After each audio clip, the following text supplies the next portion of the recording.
nom du Père et du Fils et du Saint-Esprit. Amen.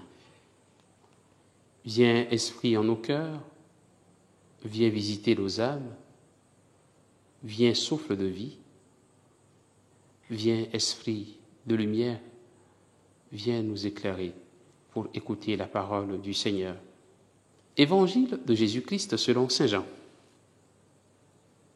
En ce temps-là, Jésus déclara: Moi, je suis le bon pasteur, le vrai berger, qui donne sa vie pour ses brebis. Le berger mercenaire n'est pas le pasteur, les brebis ne sont pas à lui. S'il voit venir le loup, il abandonne les brebis et s'enfuit. Le loup s'en empare et les disperse. Ce berger n'est qu'un mercenaire, et les brebis ne comptent pas vraiment pour lui.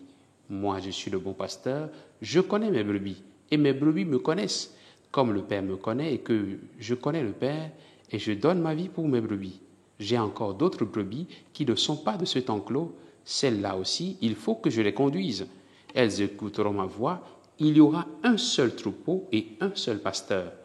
Voici pourquoi le Père m'aime, parce que je donne ma vie pour la recevoir de nouveau. Nul ne peut me l'enlever.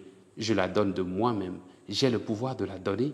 J'ai aussi le pouvoir de la recevoir de nouveau. Voilà le commandement que j'ai reçu de mon Père.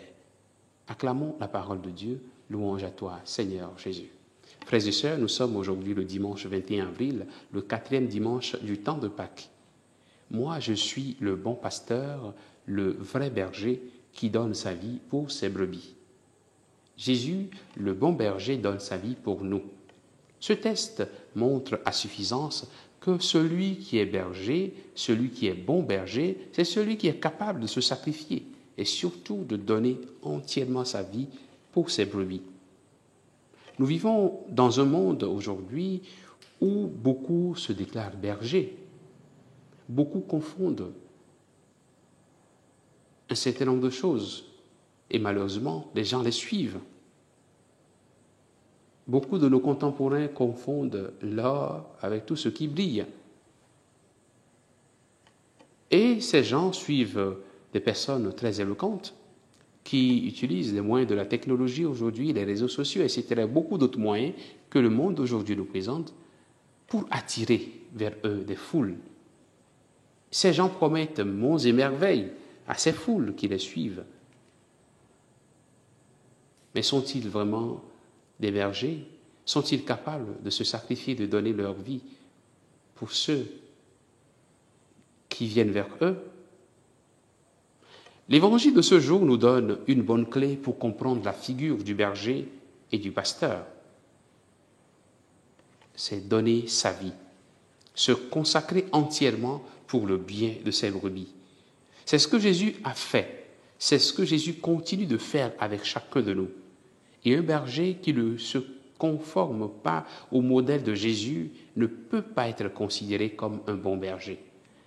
Un berger qui ne voit pas Jésus comme modèle, qui ne voit pas Jésus comme exemple à suivre, qui ne voit pas Jésus comme la forme parfaite à laquelle il faut ressembler, ne peut pas être un berger.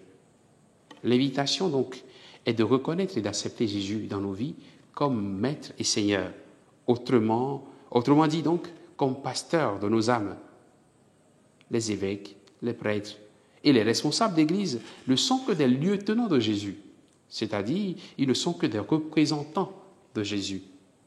Ils ne font que faire ce que Jésus aurait pu faire s'il était là avec nous. Ils ne peuvent pas prendre la place du Seigneur Jésus dans la vie des fidèles.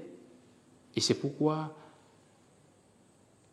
je voudrais demander pour chacun de nous aujourd'hui la grâce de recevoir le Seigneur Jésus comme seul et vrai maître de nos vies, pour que nous puissions l'accepter, que nous puissions le reconnaître, que nous puissions écouter sa voix, lui qui nous connaît, pour que nous puissions nous aussi le connaître, pour que nous puissions suivre les directives, les indications de ces lieutenants, de ces responsables qui nous conduisent en son nom. Que sa grâce nous aide à devenir de bonnes brebis sous la conduite de notre bon pasteur. Que sa grâce nous accompagne en ce jour qui lui est consacré, au nom du Père et du Fils et du Saint-Esprit. Amen.